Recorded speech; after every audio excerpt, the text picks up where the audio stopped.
de prensa Cono Sur. Hola, un gusto saludarlos desde el Centro Internacional de Noticias del Cono Sur para NTN 24. Bienvenidos, soy Angie Gutiérrez.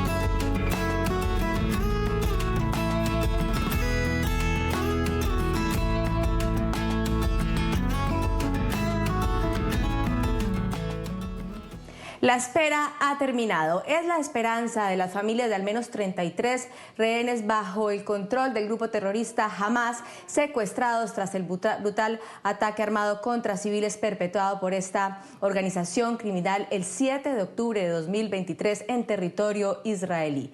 Dentro del grupo de rehenes, al menos 7 personas son de nacionalidad argentina, por lo que el gobierno del presidente Javier Milei sigue muy de cerca esta situación, mientras que el resto del país espera la liberación de sus connacionales. Este será nuestro primer tema de análisis en la tarde de hoy y damos la bienvenida a nuestro invitado, Jorge Liotti, jefe de política y columnista del Diario de la Nación en Buenos Aires. Jorge, buenas tardes. ¿Qué tal? Buenas tardes, ¿cómo les va? Muchas gracias, Jorge, por acompañarnos en esta tarde y comenzar preguntándote. El gobierno israelí anunció la liberación de rehenes que va a comenzar este próximo domingo. ¿Están dadas todas las garantías para que esto se dé? Bueno, están en proceso debido a que está en este momento en tratamiento dentro del gabinete israelí esta decisión que suponemos que va a salir favorablemente y que tiene obviamente varios riesgos en el camino, porque va a haber una primera tanda que se presume que sería el lunes de liberación de rehenes, y habrá que ver en función de cómo se da ese proceso si se puede avanzar en las etapas posteriores. Hay muchísima expectativa, naturalmente que en Israel, en toda la región y en los países que tienen afectados, como el caso de la Argentina, sobre todo porque no se conoce cuál es el estado de los rehenes, no hay una nómina clara de quiénes van a ser liberados en cada una de las tandas. Hay una lógica de que primero liberarían, sobre todo si sus parientes son parte de ese grupo de los que serán liberados. En el caso de la Argentina, se espera que al menos 4 de los 7 argentinos que están como rehenes puedan ser liberados el lunes, pero bueno, tampoco se sabe en qué condiciones físicas, en qué condiciones de salud se encuentran. También hay algunas dudas si los 7 que están rehenes permanecen vivos, es decir, hay una gran cantidad de dudas respecto de cómo se va a proceder y cuál es la situación concreta, pero también mucha expectativa porque es la primera vez que hay un paso de estas características desde que se inició el conflicto hace más de un año. Claro, ¿se puede confiar en una organización terrorista como Hamás en medio de esta situación? Es muy complejo porque naturalmente Hamás tiene modos de actuar que no son las propias de un Estado, de un gobierno nacional, actúa bajo otras lógicas y eso es lo que ha complicado buena parte de las tratativas que se han venido llevando últimamente. Daría la impresión de que hay ciertas condiciones como para esperar que se pueda cumplir al menos los primeros trazos de este acuerdo por necesidades de distintas características, ¿no? Me parece que el conflicto había llegado a un punto sin horizonte claro respecto de cómo podía evolucionar y que allí hay una decisión de revisar y reparar cuál es la situación concreta, y en este sentido claramente creo que ha surgido una influencia de la próxima reasunción o el regreso al poder de Donald Trump en Estados Unidos, que había manifestado su voluntad de cerrar este conflicto. Insisto, esto es recién un primer paso, es un intercambio de rehenes, para resolver el conflicto de fondo falta muchísimo, con lo cual yo creo que puede haber un éxito en las primeras instancias, falta demasiado recorrido para saber si podemos llegar a algo parecido a una estabilización de una región que ha implosionado.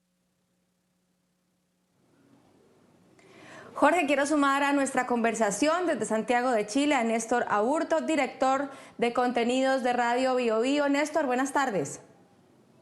Hola Angie, ¿cómo están? Muy buenas tardes. Gracias por tu compañía, Néstor, y comenzar preguntándote. Conversábamos con Jorge sobre este anuncio que hizo el gobierno israelí de empezar a liberar a rehenes desde este domingo. ¿Crees que están todas las condiciones dadas para que esto se dé? Mira, yo creo que lo veía en la prensa argentina precisamente, que lo viven mucho más cerca probablemente que el resto de los países de la región, y viéndolo como una noticia global, me imagino que las familias están muy esperanzadas en que estas condiciones se den. Si lo vemos desde el lado de los israelíes, obviamente hay bajar algunos de sus cercos, sus discursos que tenían hasta hace algunos meses, pero todo esto en pro de poder traer a estas personas que han sido secuestradas. Se entiende que son cerca de 30. Yo creo que las condiciones nunca van a estar, pero sí que haya una decisión por parte de Hamás o de las cúpulas, así como también del gobierno israelí. Yo creo que es una buena noticia y hay que esperar para ver cómo se dan. Si esto va a debilitar o no, en este caso, al gobierno israelí internamente, eso es parte de lo que vamos a ver ya dentro de las próximas horas. Claro. Jorge, ¿no es un poco desproporcionado el acuerdo teniendo en cuenta que por cada israelí liberado se deberán liberar los prisioneros que están en Israel, y según medios locales, algunos de estos prisioneros también han participado en acciones terroristas? Bueno, todo este tipo de negociaciones generan asimetrías y situaciones de mucha injusticia, con lo cual acá se pone por delante o por arriba, digamos, un bien superior que es la vida de los rehenes. Esto lo ha discutido, lo ha debatido mucho la sociedad israelí, que está partida en gran medida por esta decisión. Hay sectores que desde hace bastante tiempo venían reclamando priorizar la situación de los rehenes por sobre la evolución del conflicto, y hay sectores que aún hoy rechazan esta posibilidad de pactar con Hamás precisamente por esta cuestión, porque consideran injusta la posibilidad de alguna manera de liberar a algunos actores de Hamás que cometieron actos de terrorismo. Entonces, claramente va a haber injusticias, pero acá yo creo que lo que se está tratando de priorizar es un bien superior, que es la vida de los rehenes, después de mucho tiempo, de muchas muertes. Yo creo que es inevitable, en todos los conflictos hay costos a pagar, y yo creo que en este caso va a ocurrir lo mismo. Néstor, el acuerdo incluye 3 fases. La primera, 6 semanas de tregua para hacer la liberación de los rehenes. La segunda, el fin de la guerra. Y la tercera, la reconstrucción de Gaza. ¿Crees que esto pueda ocurrir? ¿Está todo dado para que ocurra? Yo creo que no. La última información que teníamos era lo que ha pasado con el ministro de Seguridad, no recuerdo ahora su nombre, pero el ministro de Seguridad israelí, que pertenece a una de las corrientes más duras en contra de este acuerdo. Él básicamente lo que ha anunciado en las últimas horas, o en las últimas horas del día jueves, era justamente de que su partido, que si la memoria no me falla es Poder Judío, básicamente se salía del gobierno, se salía del lado de Benjamín Netanyahu, no conformaba esta coalición, y esto evidentemente podía generar o puede generar una crisis política al interior. Entonces, la verdad que está muy complejo. Ante tu pregunta, Angie, yo creo que deberíamos tener el acuerdo. Se ve difícil por la presión internacional también. Estados Unidos ha sido garante también de esto desde el punto de vista del seguimiento. Entonces yo creo que esto sí va a generar una crisis política al interior de Israel, pero yo creo que el acuerdo se va a terminar cumpliendo. Es al menos las señales que se han dado. ¿Cómo queda Benjamín Netanyahu internamente en Israel? Ese es otro tema que también no es menor para el análisis que se debe hacer de los efectos de lo que ocurrió en octubre del año 2023. Jorge, ¿opinas lo mismo? ¿Está dada o no las circunstancias para que se cumplan las 3 fases propuestas en el acuerdo? No, coincido con Víctor en ese sentido. Creo que precariamente están las condiciones para empezar a dar los primeros pasos de la primera fase, que tiene que ver con esto que hablábamos, la liberación y el intercambio de los rehenes. No está absolutamente claro cómo poder llegar a una tregua definitiva y mucho menos qué se hace con el futuro de Gaza, ¿no? Y no hay acuerdo a nivel global y no hay acuerdo tampoco dentro de Israel. No hay distintas visiones respecto de esta cuestión. Este conflicto ha cambiado completamente la ecuación y las miradas dentro de Israel respecto de cómo seguir la cuestión. Básicamente lo que se rompió en octubre del 23 fue el paradigma que había creado en su momento Ariel Sharon, que era la devolución de la administración de la Franja de Gaza a los palestinos después de la ocupación de la Guerra de los 6 días, con la idea de rodearlo y controlar a la Franja de Gaza para evitar que dañen a Israel. Esa doctrina fracasó finalmente en octubre del 23 cuando las fuerzas de Hamás atacaron a Israel. Entonces, ahora hay que recrear una nueva lógica respecto de qué va a hacer Israel con Gaza. Algunos dicen hay que ocuparla en forma permanente y controlarla, otros dicen hay que devolvérsela a los palestinos con determinadas condiciones, otros dicen, bueno, eso no se puede cumplir si en el horizonte del futuro no hay una promesa de creación de un Estado palestino. Me parece que falta muchísimo tiempo para poder resolver esas cuestiones de fondo. Por eso digo, recién están las precarias condiciones para dar los primeros pasos de la primera fase.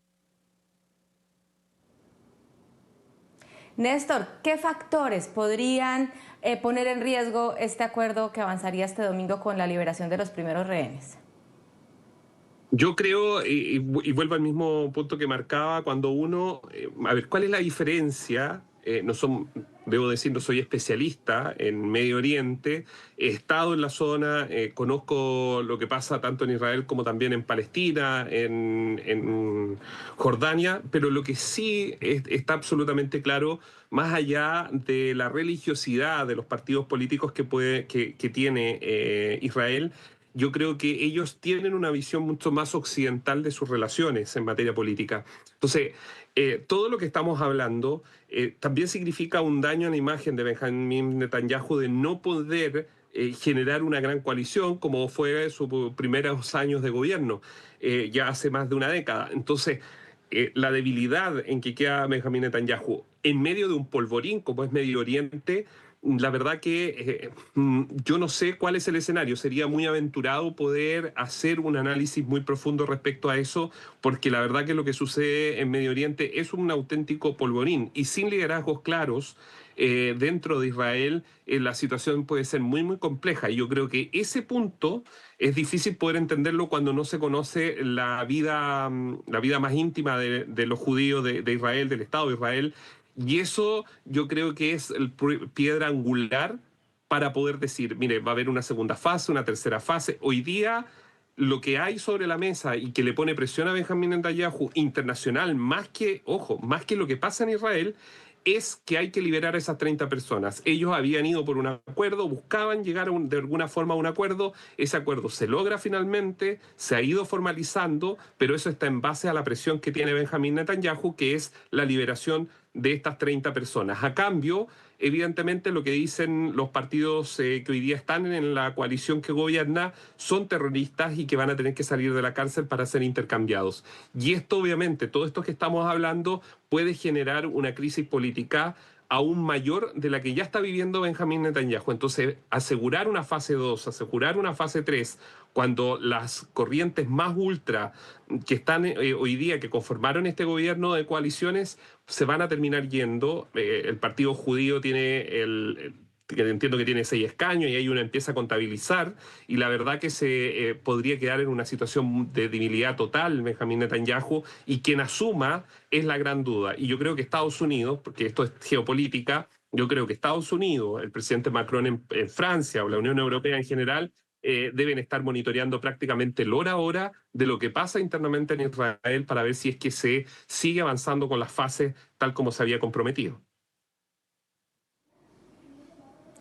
Jorge, ¿qué tanto va a pesar la llegada de Donald Trump a la Casa Blanca en el avance de este acuerdo? Bueno, yo creo que está destinado a ser muy significativo, y él lo ha planteado. que es uno de sus objetivos en política global, tratar de cerrar el capítulo de Medio Oriente y cerrar el conflicto en Ucrania, con lo cual creo que va a tratar de jugar parte de su capital político en avanzar con esos dos conflictos, pragmáticamente como lo hace él, ¿no? Negociando como lo suele hacer, y esto implica resignaciones, que era un poco el temor que enfrentaban hasta ahora todas las partes en ese tipo de conflictos.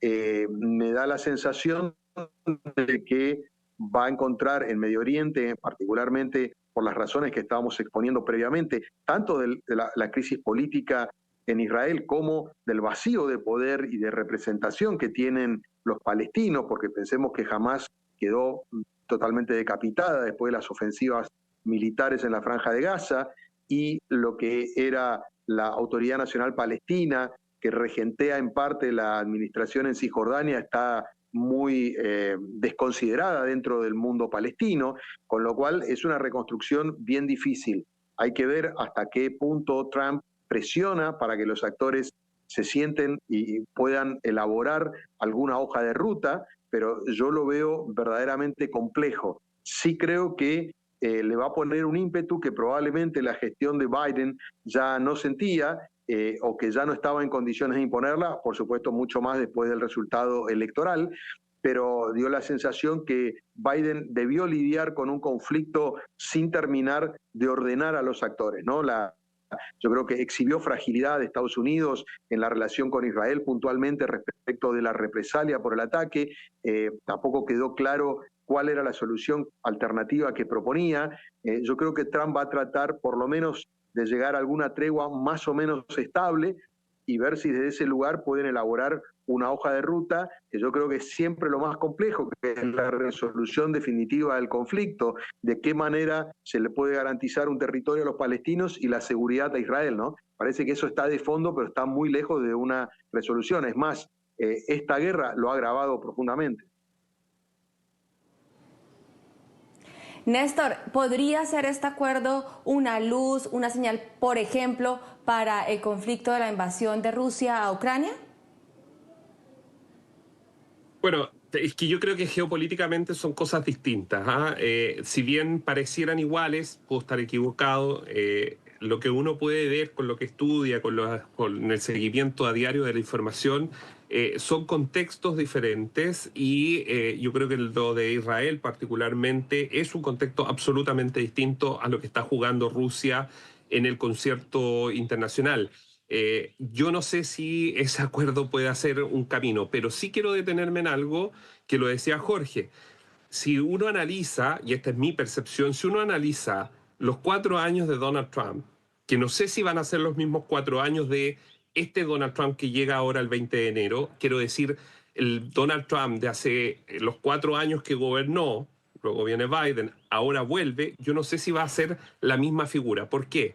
Porque en el contexto del análisis, por ejemplo, su primer gobierno, lo que pasó con Corea del Norte, recordemos que cuando él asume, Donald Trump, en su primer gobierno, había una tensión muy grande por lo que estaba haciendo Kim Jong-un en Corea del Norte. Sin embargo, termina dándole la mano y caminando. Algo desfachatado para lo que se conoce de política exterior. Y por el otro lado se pone a pelear con Xi Jinping y arman esta guerra económica. Recuerden ustedes que se quería firmar en Santiago de Chile en octubre del 2019, que finalmente no se firma el acuerdo de Santiago entre Xi Jinping y Trump por lo sucedido en Chile con esta revolución que hubo, que se suspendieron todas esas cumbres. Pero lo que quiero decir es que ese Donald Trump no tenía problemas en entablar conversaciones con quien sea. Yo no sé si vuelve a la Casa Blanca ese Trump o trae diseñado una nueva estructura, porque el otro día estaba leyendo algunos documentos que se han conocido y la Secretaría de Estado de Donald Trump va a tener señales que son muy distintas a las señales que dio en sus 4 años anteriores. Entonces, la verdad que sería aventurero decir si es que va a tomar el teléfono, se va a juntar con Rusia y le va a decir a Putin lo que él cree que debería ocurrir o obligar a negociar a Europa ciertos aspectos para que se termine la invasión en Ucrania. ¿Qué es lo que va a hacer con Medio Oriente? La verdad que yo todavía tengo dudas sobre a qué viene Donald Trump en estas materias, qué va a hacer en materia geopolítica. Y yo creo que eso lo vamos a conocer seguramente los primeros días después que asuma después de este 20 de enero. Continuamos, Néstor, contigo en el segundo bloque, pero quiero aprovechar para agradecer a Jorge Liotti, jefe de política y columnista del diario La Nación, por habernos acompañado esta tarde. Gracias, Jorge. Por favor, Andy, un gusto muy grande y a disposición. Vamos a hacer nuestra primera pausa aquí en Club de Prensa Conosur. Ya volvemos. Ya regresamos con Club de Prensa Conosur por NTN 24, el canal de las Américas. El próximo 20 de enero, Donald Trump asumirá la presidencia en Estados Unidos y el mundo entero estará muy atento a lo que pueda ocurrir con este nuevo mandato de Donald Trump. Y por supuesto, desde el Cono Sur también seguiremos muy atentos a lo que ocurre, en especial en países como Argentina, con la afinidad ideológica del presidente Javier Milei. Néstor, preguntarte, ¿quiénes serán los beneficiados y quiénes no en la región con la llegada de Donald Trump a la Casa Blanca? A ver, el presidente Donald Trump ha sido súper claro respecto a sus señales con Latinoamérica. Economía, los voy a decir en orden seguridad, entiendo que es el primer punto, migración, el segundo punto, y el tercero, si la memoria no me falla, tiene que ver básicamente con los esfuerzos que se van a dar respecto a lo que ellos llaman las dictaduras que están operando en Latinoamérica. Esos esfuerzos básicamente por ahora son a nivel diplomático.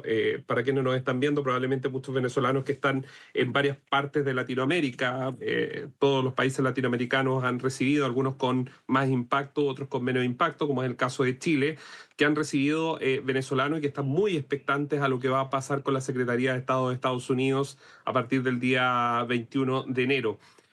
Yo creo que efectivamente Donald Trump se ha entendido, si bien en la campaña hubo pocas alusiones a los temas más profundos, pero lo que han hablado analistas en Estados Unidos es que él ha entendido que China ha ganado los esfuerzos en Latinoamérica. Varios países latinoamericanos en este minuto, parte de sus deudas están en manos del gobierno de Xi Jinping. No solo Nicaragua y Venezuela, sino también, por ejemplo, nosotros hay algo que preocupa en Chile que tiene que ver con los esfuerzos que ha hecho China por potenciar Bolivia. Le ha comprado sus deudas, etcétera. Entonces hay que ver cuál va a ser el desarrollo de esa política. Está claro que va a tener un embajador en Latinoamérica que es Javier Milei. Vamos a ver si se acoplan esos diseños estructurales de la Casa Blanca con la Secretaría de Estado con las políticas o el modelo de Javier Milei. Todo indica que sí, ¿no? Sería extraño que no lo fuera, pero en materia geopolítica siempre pueden haber algunas diferencias, aun cuando puedan pensar más o menos similar. Vamos a ver en materia de seguridad cuál va a ser el aporte, en qué va a contribuir Donald Trump al combate de los grupos transnacionales de crimen organizado. Que esto es un gran tema. Recuerden ustedes que el llamado Tren de Aragua en su capítulo chileno ha sido terrible para el modelo, para la sociedad chilena. Nosotros no estábamos acostumbrados a estar recogiendo muertos prácticamente todos los días y eso ha ocurrido en los últimos ya 2 años. El Tren de Aragua se ha encontrado que tiene su capítulo también dentro de Estados Unidos. Entonces vamos a ver cuál va a ser el aporte de Donald Trump en materia de seguridad que él ha dicho, cuál va a ser su aporte en materia económica, cuál va a ser el aporte en materia de migración. La frontera seguramente se va a agudizar la crisis, ya la tuvimos en los 4 años de Donald Trump anterior, con la Green Card, las decisiones que él tomó, votando parte de la política que había dejado Barack Obama en ese momento. Entonces, la verdad yo creo que se genera un escenario más bien de incertidumbre cuando no se conoce al dedillo cada una de esas relaciones. Sí ha tenido una diferencia, y yo creo que esto vale la pena subrayarlo en el caso de Chile. En la gestión anterior de Donald Trump se demoró prácticamente 2 años en la nominación final de un embajador de Washington en Santiago. Eso no ha ocurrido ahora. Ya tiene nominado a un embajador que viene del mundo de la frontera, del mundo de la seguridad, para que sea el representante de la Casa Blanca en Santiago. Eso lo hizo previo a asumir, entonces uno a per se, digamos, toma o se ve como una decisión de que las relaciones quieren que sean diferentes. Pero yo creo que hay un tema que es China en Latinoamérica, en el patio trasero de Estados Unidos, digámoslo de esa forma, como se puede generar como efecto. ¿Cuál va a ser el camino para robarle esa fuerza de influencia que están teniendo los chinos, que llegaron con la billetera principalmente. Quiero profundizar con varias cosas que comentabas en esta respuesta y empezar precisamente con esto que mencionas al final en relación con Chile. ¿Cuál va a ser entonces la posición, la postura y el papel del presidente Gabriel Boric, teniendo en cuenta un poco ya esta señal positiva de Donald Trump de nombrar a su embajador y también, por otro lado, la importancia de China para Chile? A ver, Chile siempre, para quienes nos están viendo en el Cono Sur, Chile siempre, a lo largo de su historia, ha sido un país, podríamos decir, en Chile se dice amarillo, no sé cómo se podría entender. Amarillo es que no se casa directamente con una u otra potencia, más bien mantiene sus dos pies en China y en Estados Unidos. ¿Por qué lo digo de esta forma?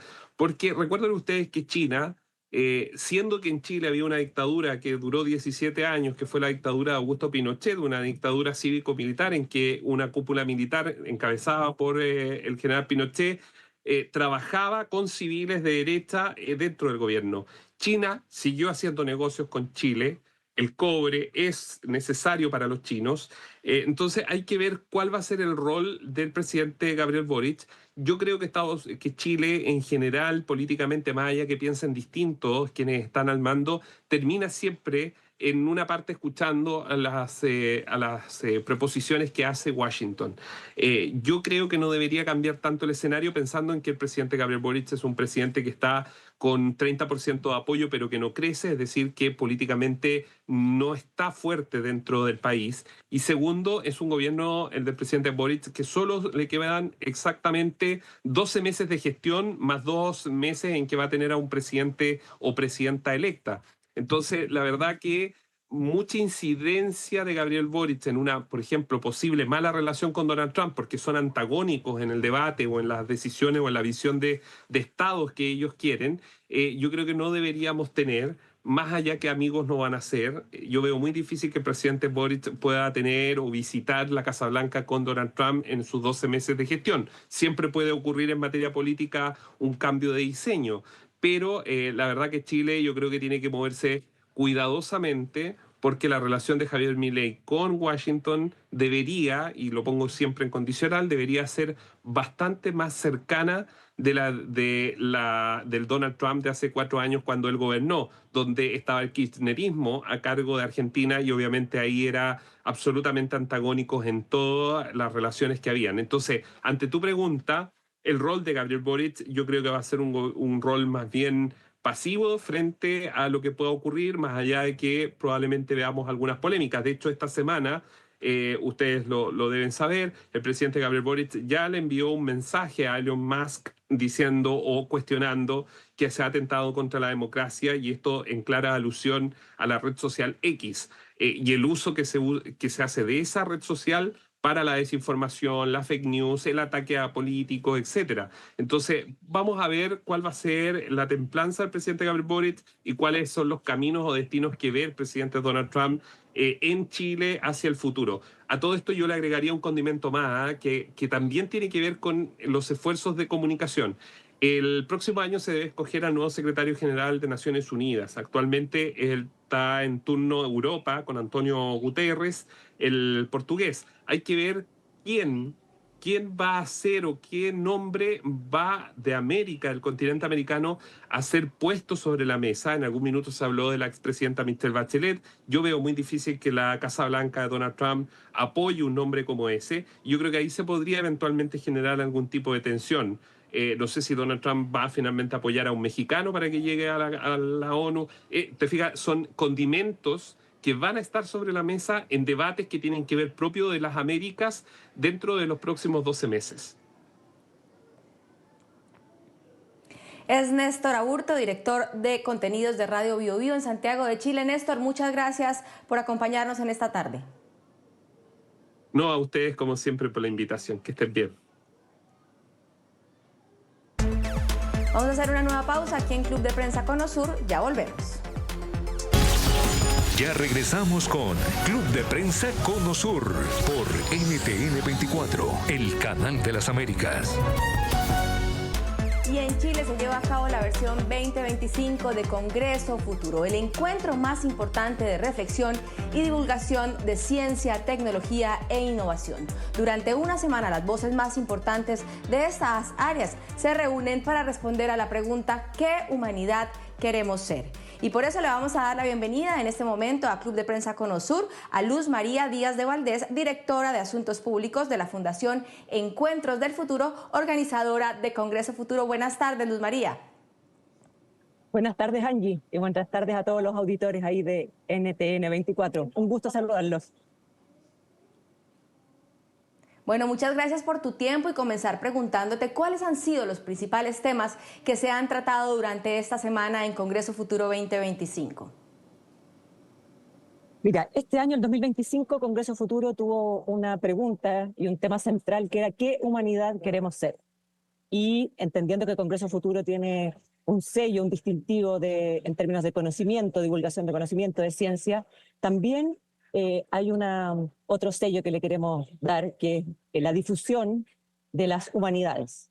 Y en esto hay, por ejemplo, hoy día en la noche acá de Santiago, en una hora más, a las 6 de la tarde, parte una cumbre de filósofos y filósofas, que es la primera cumbre que se hace. Se juntan 10 referentes de distintos lugares del mundo para pensar en esta pregunta que nos desafía, que nos convoca, de qué humanidad queremos ser. Entonces, ese, en el fondo, es cómo convivimos con la tecnología, cómo convivimos con la inteligencia artificial, cuáles son los desafíos, cuáles son las oportunidades, cuáles son las amenazas. Es proyectar el futuro desde, acá estamos en Santiago, pero se hace en distintas regiones de Chile, cómo proyectamos este futuro para la humanidad. Sin duda, una respuesta que en medio de todo lo que ocurre a nivel de tecnología, una pregunta que nos llama mucho la atención. ¿Qué ha sido lo más destacado dentro de esta semana en relación con esta pregunta de qué humanidad queremos ser? Mira, los temas que más han convocado público, y público no experto, público diverso, público joven, estudiantes, familias completas que vienen, uno ve desde abuelos, abuelas, con los nietos, han sido temas, por ejemplo, de medio ambiente, temas de educación, temas de salud mental. Por ejemplo, ayer hubo una charla relacionada con el sueño, con el bienestar, de todos los beneficios que trae el buen dormir, la higiene del sueño. O sea, para que ahí todos los que nos están escuchando logren dimensionar cuáles son las distintas temáticas, por lo menos lo que más convoca a público. Después, por ejemplo, vino un premio Nobel de Física, Serge Haroch, y la verdad que fue impresionante y una maravilla cómo convocó a muchos jóvenes. Estaban afuera de este centro cultural que queda en el centro de Santiago y tuvimos que abrir otras salas para poder mirar la transmisión que se estaba haciendo. También se transmite Congreso Futuro y fue pero un éxito. Así que la verdad que ha sido distintos temas, pero solo por nombrarte algunos de los temas que han convocado más, fue el de física cuántica además, y los otros temas que tienen que ver más con el ser humano, con distintas cosas como, por ejemplo, el sueño. Cuéntanos un poco sobre esta transmisión también, porque es presencial para la gente que está en Santiago de Chile, pero los que no están dentro del territorio chileno, ¿dónde pueden ver? ¿Se quedan las conferencias grabadas? ¿Dónde pueden obtener más información? Sí, mira, Congreso Futuro, sí, en el YouTube de Congreso Futuro están todas las transmisiones que se van haciendo en vivo. Además hay una que es en idioma original y con subtítulos y otro que es traducido al español. Y todo eso después queda alojado en la web de Congreso Futuro. O sea, ahí se puede encontrar seguro toda la transmisión que se está haciendo ahora y todo lo que va a quedar alojado. Sabemos que ya se hizo una edición de Congreso Futuro fuera de Chile, en Marruecos, y también va a hacerse la edición iberoamericana en España. Cuéntanos un poco sobre lo que va a ocurrir allí también para nuestros televidentes en esta parte del mundo. Este año, en marzo, el 20 y 21 de marzo, se va a hacer Congreso Futuro Iberoamericano en Madrid, en la Casa de América.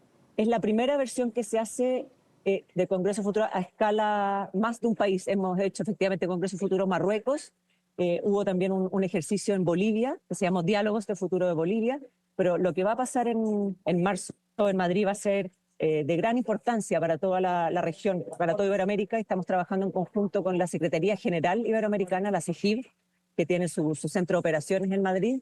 Y la idea es, lo que estamos haciendo es convocar a distintos referentes iberoamericanos que hablen de temas de futuro, de vanguardia, en términos de la educación del futuro, la ciudad del futuro, la salud del futuro. También cuál es el rol que Iberoamérica juega y va a jugar en el orden mundial, en términos de geopolítica. Cultura también va a tener un bloque especial, medio ambiente, energía. ¿Cuáles son aquellas temáticas en las que Iberoamérica está jugando hoy día un rol central?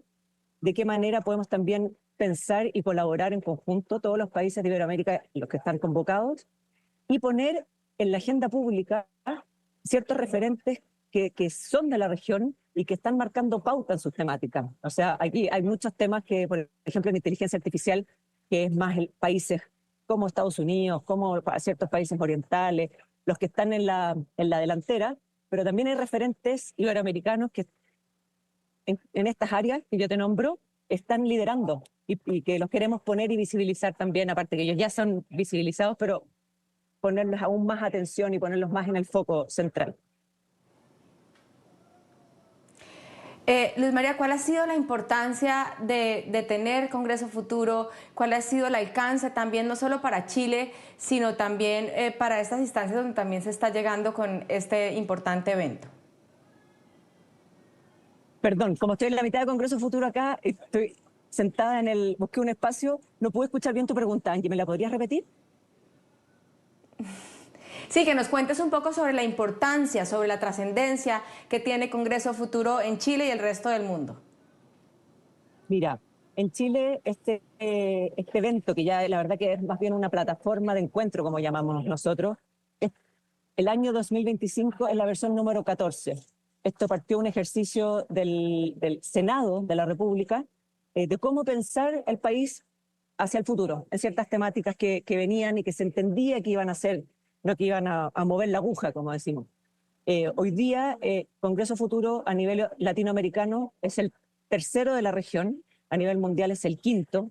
Y yo te diría que la principal relevancia, más allá de estar pensando cuáles son los temas que nos desafían como humanidad, por ejemplo, este es un evento que tiene un sello democratizador. Es abierto a todo público, no se cobra entrada, tampoco se le paga a los speakers, o sea, también hay un ejercicio de colaboración y de todos estos especialistas que vienen y no cobran, entendiendo cuál es la importancia que tiene. Trabajamos con muchos establecimientos educacionales públicos, con universidades, tenemos ahí llegada con muchísimos niños, niñas, jóvenes, y la verdad que te diría que ese podría ser uno de sus principales sellos y la trascendencia que tiene un evento de esta naturaleza. Además, que acá se une el mundo público, político, el mundo privado, la empresa privada se involucra mucho, la academia a través de las universidades chilenas, pero también lo que va a pasar en Madrid, universidades españolas, universidades de Iberoamérica también están muy involucradas, los institutos técnicos profesionales, organismos internacionales. O sea, por eso decimos una plataforma de encuentro en el que distintos actores de la sociedad se reúnen, colaboran, piensan en distintas temáticas. Muchas gracias, Luz María Díaz de Valdés, directora de Asuntos Públicos de la Fundación Encuentros del Futuro. Hacemos una nueva pausa en Club de Prensa Conosur, ya volvemos. Ya regresamos con Club de Prensa Conosur por NTN 24, el canal de las Américas. Se nos acaba el tiempo en Club de Prensa Conosur. Continúen conectados con el canal de las Américas. Buen fin de semana.